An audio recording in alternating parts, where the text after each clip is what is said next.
Hello, welcome to another tutorial.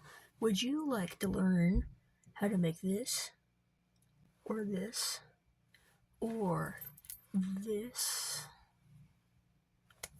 Well, you've come to the right place. I'm going to show you the materials that I use and the tools and how to make it. It's pretty cheap. Well, if you have a Dollar Tree, it is cheap. If you don't have a Dollar Tree, you might have to order online or go to a different store that is more expensive. Please, for your wallet's sake, don't go to Hobby Lobby. But affordable rosary tutorial.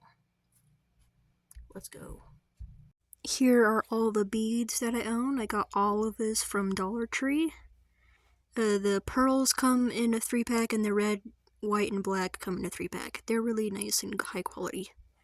Here are the beads that I'm going to use. I use the small pearl beads as spacer beads for the smaller beads, and then I use the bigger, more medium-sized pearl beads for the spacer beads for the bigger beads. I cannot speak. Anyways, and here are the charms I got. I got these from Walmart. You don't have to use crosses. You can use any pendant that you want. Here are the tools.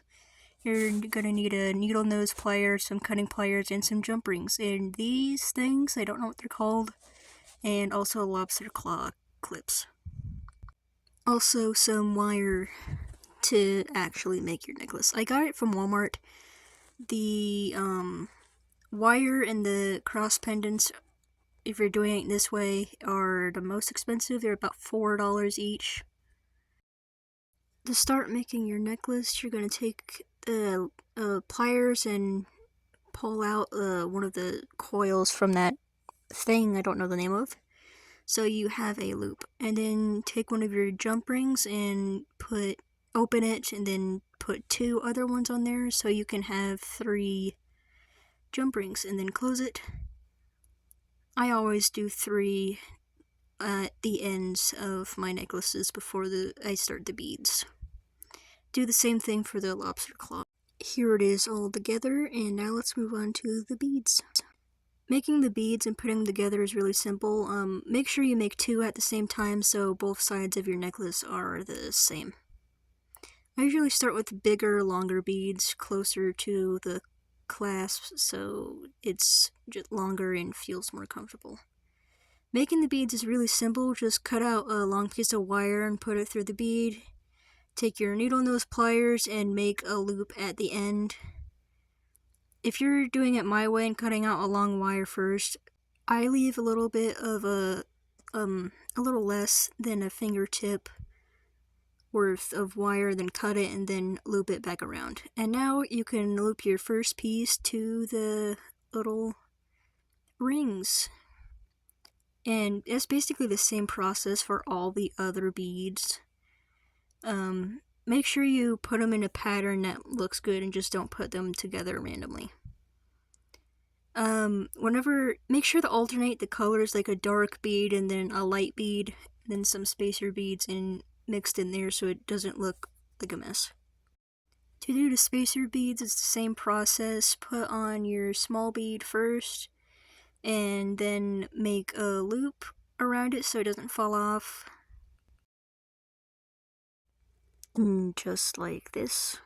Then you can slide on your other beads, and then lastly the other spacer bead. And then you can cut off the wire that you need and then loop it back around so you have a full bead you can attach to the rest of your necklace.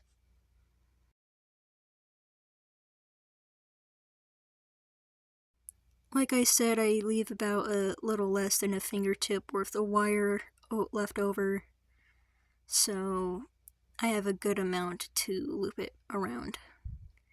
I did a little too, didn't cut off enough, so that's why I cut it again. Loop it back around. Sorry that it's off camera, I didn't know I was off camera. Sometimes it might be a little difficult if you cut off too much. And there we go. And then you can open the wire and then attach it to the rest of your necklace. Here's what I have. It looks pretty nice. You can also use this same process to make earrings or whatever. I'm gonna attach a darker bead. Like I said, do light, dark, light, dark.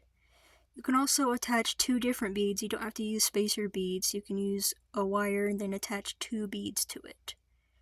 Make sure you close the wire loop all the way around or your necklace will break. I don't recommend doing high movement activities or sleeping in these necklaces because they will come apart. Another way you can do this is you can put a jump ring in between each bead to make it have a more spaced out look to it and like an actual rosary look. And remember, as you're working on it, test fit it to see where the beads laid is so you know how long you have to go before you have to close it off and where is it? You have to close it off and add your charms.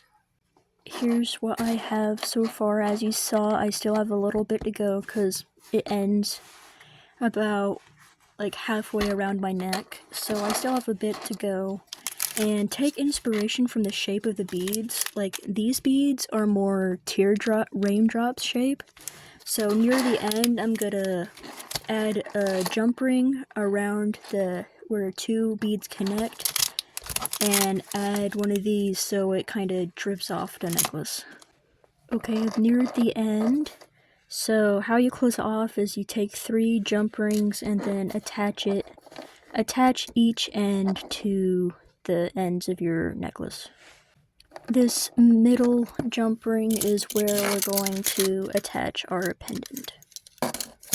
You can either attach your pendant directly to the middle ring here, or you can add a few more beads down so it's more rosary style of the necklace. But that is all done. This necklace is all done. It only took me like 20 minutes to do. And I'm gonna add the little drippies on the side, like I said, and I'll show you what it looks like. Here's how it came out. I really like how these little strawberry jam drips look. And the green separates it from the pendant, which looks really nice. These white ones, these red ones, and these black ones are plastic, but all the other ones are glass, which is really surprising for Dollar Tree. These are really high quality glass beads and they look really nice. But yeah, there's my tutorial on a rosary style necklace. You can use it for anything. You can use it for cosplay, you can use it for daily wear like gothic outfits, or yeah, there it is. You don't have to use crosses for the charms. Like I said, you can use any pendant you want. I had that cheetah pendant somewhere. I don't know where it went, but I might use that for a necklace soon. I used a Skyrim pendant for one, and I'll show a picture. And yeah, that's it. I hope this was easy to follow and it's a short tutorial, but I've made a ton of these. They're so fun to make and so easy, and they look really nice. And I use them for all of my cosplay and stuff. So, goodbye. Take care now. I love you. I like you. Good evening, good night.